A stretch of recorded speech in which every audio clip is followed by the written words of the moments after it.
اب ہمیں کیا حکم ہے کہ جب آپ اچھا خواب دیکھو جس کے بارے میں آپ کو یقین ہے، آپ کو لگتا ہے کہ یہ اچھا ہے، تو اس کے بارے میں بھی ہمیں حکم ہے کہ آپ اس کا بھی کسی سے تذکرہ نہ کریں، ایک اچھے جاننے والے سے اگر کریں گے یا اپنے سچے اور مخلص دوست سے تو کر سکتے ہیں، ورنہ کسی سے نہیں۔ تو جہاں تک تعلق ہے یہ دوسرے جو ڈراونے خواب ہیں ان کے بارے میں صرف اتنا ہے، ایک تو یہاں جو ہدایت دی گئی ہے حضور نے فرمایا کہ وہ کھڑا ہو جائے، نماز ادا کرے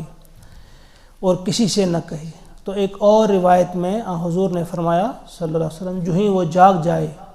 تو اپنے بائیں طرف وہ تھتکار دے تین مرتبہ۔